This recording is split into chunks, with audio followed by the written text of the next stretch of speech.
Welcome back to New Rockstars. I'm Jessica Clemons, and this is a breakdown of Season 4, Episode 5 of The Boys. So now everyone's dealing with their past, being forcibly brought up like word vomit, and they must face their past sins. And on top of that, Hughie Sr. just got administered with some compound V, which, Lord, we know that was a bad idea. I think we all knew it was a bad idea. This episode will break down scene by scene all those missed details and Easter eggs you might have missed, and maybe get an invitation to the V52 Expo next year. Actually, I hope I don't. I hope I'd never have to speak at the Expo. And a quick reminder to go check out nerdriot.shop where you can get the latest and greatest in New Rockstars merch. Gear up for the summer, because it's coming. Oh, it's coming. Deadpool and Wolverine, go get that merch over there. Go get the Star Wars inspired merch. I love it so much. Today I'm wearing some fine break room merch. Go get some break room merch. And you guys know what? I'll be honest. I never lie to you guys. There's a stain on this shirt.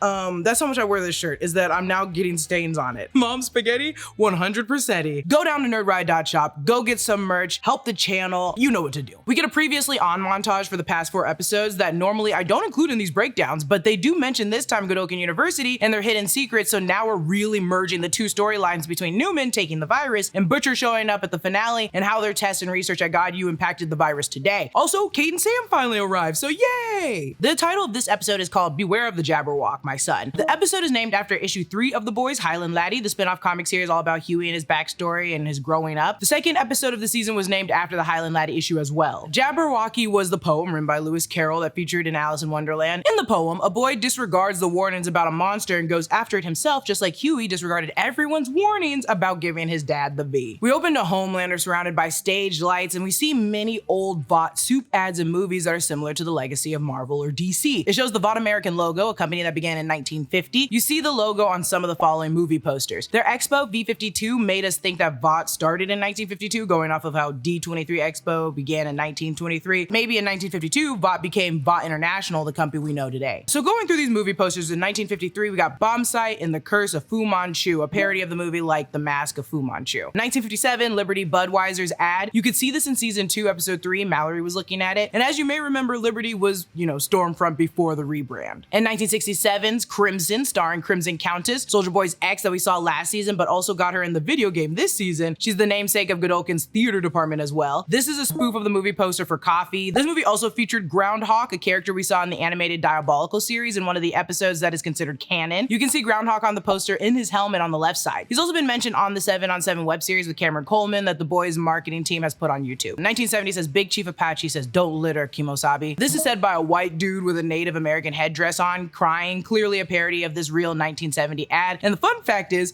the dude that was playing the Native American back then, he was dubbed the Crying Indian, was actually a Sicilian actor who was made his acting career playing Native American characters. His real name was, which I hope I don't pronounce wrong, Spara Escar de Corta, but he changed it to Iron Eyes Cody. Blech. Big Chief Apache is an original character for the show and was mentioned by the legend back in season 3. 1979, This Means Noir, starring Black Noir, codenamed Black Noir. You don't find him, he finds you. Like 1979's Charles Bronson starring Death Wish. The man playing Black Noir, Nathan Mitchell, shared this actually on his Instagram a while back. And I like Black Noir, but they keep using stock images of him just using the same pose for everything. 1984, Whiskey Sunrise, starring Crimson Countess. This poster appeared in Gen V in Kate's room. 1988, Red Thunder 2, Payback Are Back. It resembles the parody of 1981's Escape from New York, but I guess it might be a parody of Red Dawn type movies. These are Soldier Boy movies. Vought released a clip of this Red Thunder scene on YouTube, but that's from Red Thunder 1, though the poster for Red Thunder 2 looks exactly the same, so I don't think it really matters. 1999, Y2 Chaos, starring Lamplighter. We saw this poster actually in Gen V. 2007, Queen Maeve, Her Majesty, with the logline that says, "Say hello to Her Majesty," an obvious Wonder Woman parody. We've definitely seen this one many of times. 2007's Rising Tide, starring The Deep, with the logline, "Go deep or go home," an obvious Aquaman parody. We'll learn this won 3 MTV Movie Awards. The 7 movies start coming fast and furious in 2007, like when the MCU amped up production and started phase 1 with a standalone hero movie to introduce everyone. 2018's Invisible Force 2, a translucent film. 2022, Dawn of the Seven, which we saw them rioting and filming in previous seasons. Then the Vought symbol illuminates and becomes Homelander's piercing laser eyes, and we see Homelander, Maeve, A-Train, and the Deep. These extra bits of clips that we're seeing are from Dawn of the Seven. The movie originally starred Starlight, and as you can see, they kind of clipped around that. They even offer footage from the trailer of Stormfront, which featured Charlize Theron playing as that suit. Charlize is friends with Seth Rogen, who's one of the EPs on the show, following their movie The Long Shot. So a lot of cameo actor appearances like Will Ferrell are always friends of either Kripke or Seth Rogen, or maybe both. This is also the scene where Homelander calls Stormfront a Nazi bitch. Sage. The full entertainment company list for Vought goes as follows. 7 on 7 is Cameron Coleman's show. Vought Studios is like the production company. Voughtmundo is a play off Telemundo for Vought's Hispanic audience. Vought News Network, like Fox News Network. Vought Soul for Vought's Black audience. It's almost like BET. The American Hero was the show where Homelander and Starlight hosted an event where Supes competed to be new members of the Seven. VTV, Television for Women, a channel focused towards women like Oxygen or Lifetime, and Vought Plus, which is like Disney Plus. Then we're at V52 Expo, a play on Disney D23, and we saw the commercial for this last episode. I love the subtle shade at Comic-Con nerds here recording a video with their flash on. The flash would have no effect, and if anything would make the quality of recording worse in this situation. Some cosplayers you can see in the crowd, such as Maeve in The Deep, later see a man dressed as Lamplighter. Out of all of these people, if I cosplayed as any of them, I always said I wanted to dress up as Lamplighter, but it's also too hot to be dressed up as Lamplighter. I also like both Starlight outfits. My booty's too big for that costume though. The music goes wonky as we focus on Homelander, showing he's becoming more unhinged. He flashes back to moments in his childhood that we saw in the first episode, and the nightmare flashback, and the new murders. The blood on the wall after killing the scientist, the flash, like the same lens flare that took us from Vought to Homelander and Dawn of the Seven, takes us to baby Homelander bundled in a little blanket. This transition sort of demonstrates Vought and Homelander need each other. They shaped him into the monster that he is today. The red room that burned young Homelander, these bright flashes take us back to Homelander after solving his problem, leaving the lab covered in the scientist's blood, smiling. All the pain moments he endured had to be fixed. All leads to Ryan's face. He was about the same age as young Homelander when he was abused. Sage asked Homelander, nice trip home, and I'm sure Homelander told everyone he was just going home and they didn't think twice about it, but Sage being highly intelligent deduced home for Homelander is probably where he grew up, the lab. Though I'm sure by now it's reached the higher ups that the scientists and security were killed by Homelander at a Vought facility lab. Because how are you gonna get away from that? Cameron calls this the VCU timeline, which is clearly a play off the MCU timeline, which would probably make Cameron Coleman here Kevin Feige? Phases 7 through 19. The MCU wishes they could preemptively give you a timeline like this. Phase 7 is training A-Train. We've been following that this season. Firecracker, Lord Soldier. We get a trailer for it later. It'll appear on Vought Faith. Homelander, Land of the Free, Home of the Saved. The Deep Secrets of Atlantis, something I don't need to see. The Seven Reborn. The Tech Knight. I assume this will be like Batman or the Dark Knight because of the color and because Tech Knight thinks he's really cool. Super School, this is going to be Ryan's debut film. And then into Phase 8, we get Homelander and Soldier Boy Annihilation. So I think we're trying to force them into a team up. Take Soldier Boy out of his like cryogenic freezer to make a movie. Or someone will probably be playing Soldier Boy. I should think of it that way. This is how they turn his career around. The Deep, Lifeguard Summer, sounds like a porno. A-Train, Off the Tracks. Oh, that's actually kind of funny. The Seven return. So I like how we have Dawn of the Seven and its offshoots like the Avenger titles. Firecracker, Heaven's Miracle. The Tech Knight, Nightlight. Teenage Kicks, Home for Kwanzaa 2. Sister Sage's bio in episode 1 mentioned she was the voice in the animated Home for Kwanzaa 1. G2, G-Men. The G-Men do exist in the comics as a parody of the X-Men, and Stillwell mentioned at the 2019 shareholder meeting that G-Men World War grossed over 1.7 billion. So of course they're making a sequel. This title is a nod to X2, the X-Men sequel. Into Phase 9, we got Double Standard, Homelander, Justice Served, The Deep, Gods and Dolphins, a Black Noir movie, an A-Train into the Multiverse movie. It's like the Flash movie. The Seven Forever. It's an Avengers Endgame type movie. Firecracker movie, A Dark and Stormy Night, Teenage Kicks, Ditch Day, G3, G-Men. Phase 10 has Silent Vengeance 3, Vengeance Reloaded, Firecracker's A Christmas Wish, Let There Be Night. Tech Knight is getting too many movies. The Guardians of Godolphin flipped. We learned this will have Cate and Sam in a body swap kind of movie. Teenage Kicks, Sex Ed, Speedwalkers 2, Mall Race, G-Men, Days Past from the Future, obviously a play on X-Men Days of Futures Past. These titles, all bad. Not a single movie would I see, maybe the Seven movie. We've partnered with Geology to bring you the best skincare products we've ever used and to bring us the best skincare products we've ever used. It's a win-win for your skin and our skin. Geology products use just a handful of powerful proven ingredients that have been trusted by dermatologists for decades, which is probably why Geology is a 32-time award-winning skin, hair, and body care company recognized in Men's Health,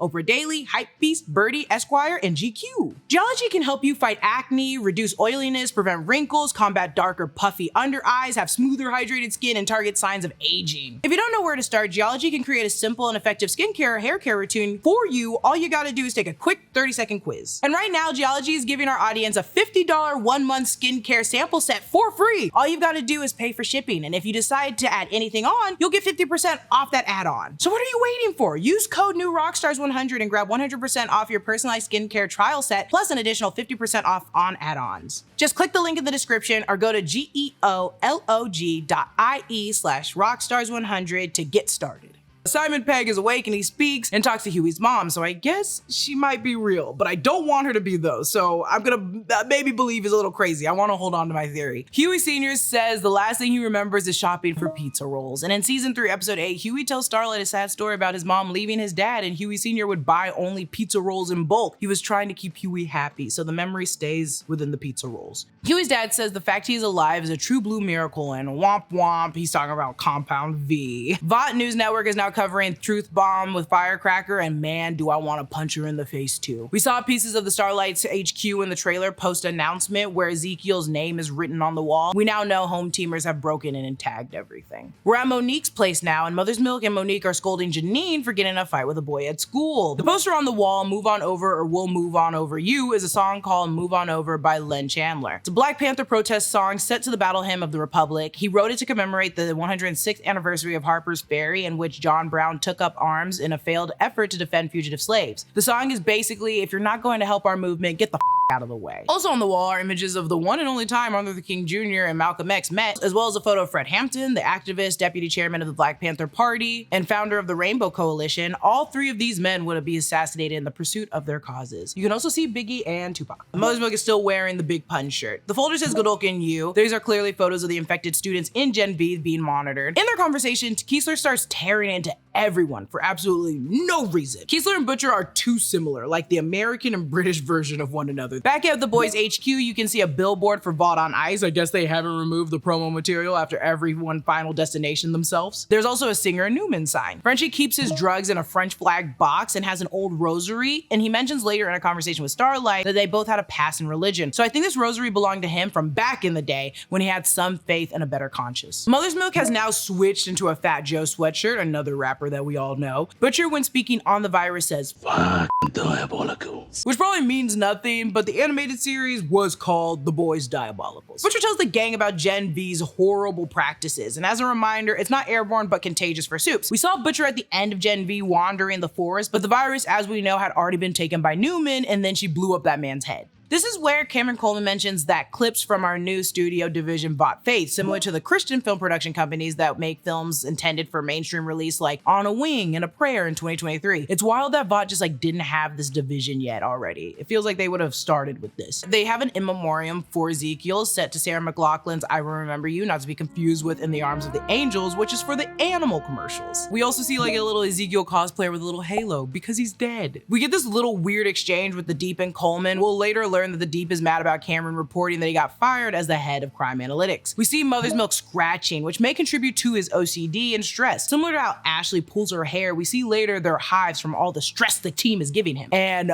lo and freaking behold, Stan Edgar is back. So now our king is back, which is insane, and it's this easy to get him out. He's just in a normal prison? This is the Pennsylvania Department of Corrections. We see it on a prison bus later. Talking with Daphne, Hughie Campbell Sr. mentions wanting to take a Da Vinci Code tour in Paris, which is a real thing. There's actually many Da Vinci tours. And I also like that when Hughie was a child, he named his pet Jar Jar after the worst Star Wars character. We finally get in the van and then we're going to that farm that we saw in the trailers. We didn't know whose house this could have been, but it's one of Stan Edgar's homes, a farm home. He has many homes. Vought tweeted about documents found in his other vacation home. It's revealed Newman's been using the basement as a lab for the virus. We see the animal testing cages, regular V broken on glass vials on the ground, and whatever that juice is, it's getting down into the drain, presumably into some water supply. We see a Mr. Fuzzy Buzzy has been given Temp V. This rabbit will be important later. In his cage is a QR code, and I tried to scan it, but nothing popped up, so don't worry about it. Butcher then lets it go free, and Kimiko sees his little sweet side. Little did she know, it wasn't a sweet side. Newman reveals herself, and Annie's powers are not really working, and it's a classic superhero trope. Some mental block is causing her powers to fail. Back at the V52 Expo, they unveiled Training A-Train using Ain't No Mountain High Enough here, which is amazing. The version they're using is the Ain't No Mountain High Enough by Joseph Williams Morgan,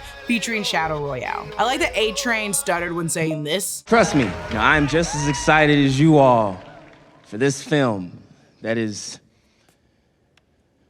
so close to my heart. Just the irony here, because it's a racist movie and he has a racist heart, so I feel it in my heart, the heart that was given to me from a racist suit. Coleman mentions that I gotta take a couple of shots at the home team now and again if I want to appear fair and balanced. A knock on Fox News claiming to be fair and balanced. The Deep then mentions Noah Baumbach pulled me from his latest slice of life drama. Noah is Greta Gerwig's husband and writer of the Barbie movie, White Noise, Marriage Story, Squid and the Whale, a bunch of things. The Deep is also always name dropping this season, which isn't surprising. A-Train also appears in the thriller Double Standard. Then A-Train jokes about multiple reshoots making a TV show, the most expensive one ever, so it must be good. Take that, MCU. Shove it. No, don't shove it. I love you, MCU. No, I don't. I don't know. It's a complicated relationship. The Deep mentions for the first time in history, the Seven has 2 black members and 1 unspecified, which I assume he's referring to Black Noir since no one has seen his face. Vought's new diversity initiative is called Black at It. Which is unsurprisingly pretty racist, and I cackled at it because it sounded like they were about to say Black Adam, but instead they said Black at It. Come on, this close to Juneteenth, that's horrible. And if you thought it couldn't get any worse, for white audiences, The Deep has an IPA, but A-Train also has an ale. But I guess for only black initiatives, we gotta give them ads with peach cognac now, and I don't understand this. And also, the black Homelander cosplayer is unimpressed right now. And boy, why are you dressed up as Homelander? That's crazy. That's like me dressing up as Stormfront. Why would I ever do that? Homelander is trying to hear Ryan out about what he wants after his little traumatic trip home, reminding him he's never had control over in his life. Adam is wearing a t-shirt that's an homage to Jaws, the 3 barrels going towards the boat, and he must really just love Spielberg. Adam says, "Is this because I jerked it in front of Mika Kelly? Because again, that was just crossed wires." A hilarious pull, but she also played the hero Dove on Titans. Back with the boys, Newman and Stan Edgar. Stan mentions Prince Andrew gave him his shoes, which of course he did. In the barn house, this should look familiar from the trailer. Tons of cute little farm animals now turned murderers with Compound V. I like the chicken that flies at Kimiko, and her reaction time is just great, grabbing the little chicken feet and holding it around for her face. Does anyone also feel like Starlight and Butcher fighting is not annoying, but is now becoming overly complicated? A piece of me is like, okay, you guys, we have murderous chickens here. No more yelling at each other. Let's get our heads in the game. Then truly a wild situation happens. Cameron Coleman dumps Ashley because his kink extends outside the bedroom as well, and he sees now how she's no longer like the dom she is. Sage is. He's not going after Sister Sage though. He's just noticing that, Ashley isn't as strong as he thought. Which is kind of insane to me because in that kink, you're gonna be like submissive in your outside world. That's why you're a dom in your private world, just like how Cameron Coleman is a dom on the news, but a sub behind the scenes. I don't know. Maybe they're just backwards. We get this great exchange between Sage and Firecracker, and what I like most about it is Sage is the smartest person alive, but doesn't know how to navigate normal human emotions and squabbles without taking control of the situation completely logically. So in this case, fighting her colleague, who has now the upper hand stroking Homelander's ego, just can't be solved logically. She's in a conundrum now. Frenchie's holding the rosary again, and the patch on his jacket says people person with a back covered in nails and blood drops. It's from No Fun, and I think it does sum up who Frenchie is. Victoria says this: "I'm so Nadia. You think I don't want to let her out sometimes, but I can't." And a reminder that her real name is Nadia, but after she was adopted from the Red River Institute by Stan Edgar at the age of 12, her name was changed, probably to protect her identity, because as Nadia, she murdered both her biological parents as well as some of her adopted families. Butcher trails off and finds that rabbit he literally just released, Mr. Fuzzy Buzzy. So the implication here is that this is what's gonna happen to Butcher eventually, the same thing that happened to the rabbit. The little tentacles must be what moves through Butcher's body that I've been referring to as worms. Eventually they'll just rip out of his stomach like Alien. Tech Knight says it's been a whole year since my last movie, once again including a reference to the holes in Tech Knight's speech. He also says a 12-minute sequence that's entirely pitch black. He just likes to bring everything back to a butthole or just a hole. You know what I'm saying? I think he's spoofing Matt Reeves' The Batman since the movie is called The Tech Knight. He also says this: The Tech Knight plumbs a whole new pit of darkness with its soundtrack of Nirvana hits. Back with Hughie and his dad, who's now missing, which, great, Mom, thanks for watching him. They walk down the hospital hallway past the 7 Get Better posters. They also pass this man reading a magazine with A-Train on the cover. They find Hughie Sr. post ripping a man's heart out like this is Indiana Jones, and Hughie's dad has the powers of phasing through things. Teddy Stillwell had like similar looking powers, though it's more of a phasing, not teleporting like he can do. We welcome Cate and Sam, who are going to be in a new project together, and in the background of Homelander and Ryan, you can hear some of the Flip movie dialogue from Cate and Sam. You've been going in the group shower room and touching my body while you were watching my sorority sisters? What was I supposed to do, not shower? They're highly regarded to fans, so it's safe to assume season 2 of Gen V will focus on them and everyone's green light and good praises, and Marie, Jordan, Emma as the world's enemies. So now Ryan, like Homelander, is in his own belief and values, thinks he's doing good, playing the White Knight, but he's doing it through fear, which is something for a boy at his age to maybe start doing. I just think this version of Ryan will not be leaving. He'll be scaring people into doing things the right way. When Frenchie and Starlight are talking, I know very little about Catholicism, but here's what the Sacrament of Penance is according to the U.S. Conference of Catholic Bishops. The Sacrament of Penance is a God's gift to us so that any sin committed after baptism can be forgiven. In confession, we have the opportunity to repent, recover the grace of friendship with God. It is a holy moment in which we place ourselves in his presence and honestly acknowledge our sins, especially mortal sins. So basically, a confession. And more themes for this season. Can you truly be forgiven of your past sins no matter how heinous? Then we see a bull. Clearly this would have been a battle until murderous sheeps rip him apart and eat him. Now the effects of Temp V and other drugs on these farm animals have left them hungry and murderous, and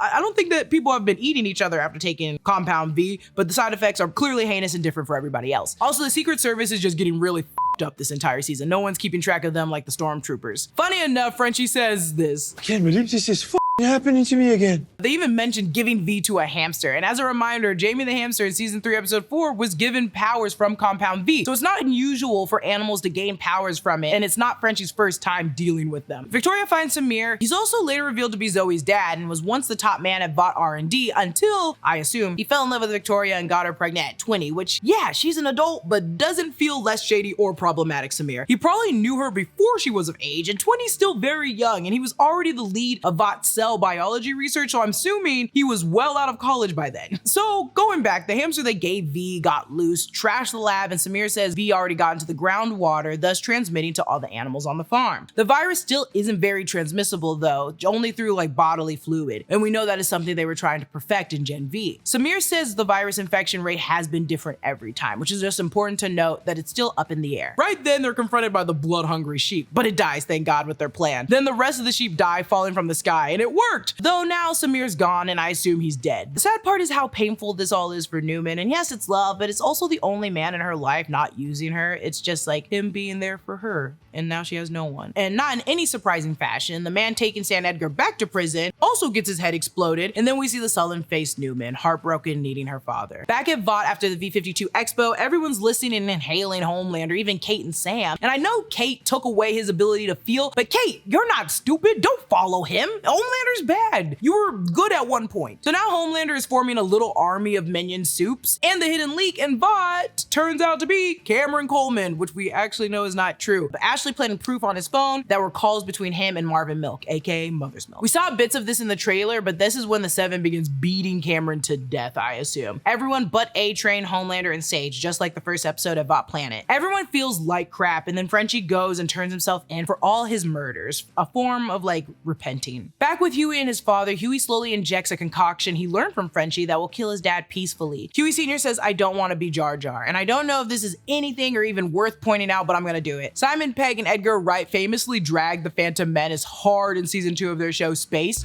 The Phantom Menace was 18 months ago, Tim. I know, Bilbo. Okay, it still hurts. You know, that kid wanted a Jar Jar doll. Kids like Jar Jar. What about the Ewoks? They were rubbish. Yeah, but Jar Jar Binks makes the Ewoks look like f***ing Shaft. I think they have since commented on regretting being so hard on the movie in hindsight. Regardless, we watch Simon Pegg as Hughie Sr. in real time, like dementia, reminisce about the past with a small loving family. Behind the beaming light of the hospital lights on his little head, and we watch him fade away with the camera, and we all lost a good dad today. It's revealed Butcher kidnapped Samir in the hustle and bustle of running out of the barn, cutting off his leg as evidence, and I wonder if it's the leg from the trailer they used to test the virus on. And then we end the episode with Old MacDonald had a farm, and what a great move. That's it for my breakdown of episode 5 from The Boys. Check in next week for episode 6, and then we'll only have 2 episodes left after that. It's going so quickly. Check out The Break Room, where we'll be covering The Boys after show. We have a lot of great things over there. Follow me on Instagram and Twitter at Lulu_Clemons. Follow New Rockstars. Subscribe to New Rockstars for more analysis of everything you love. Thanks for watching. I'll see you guys later.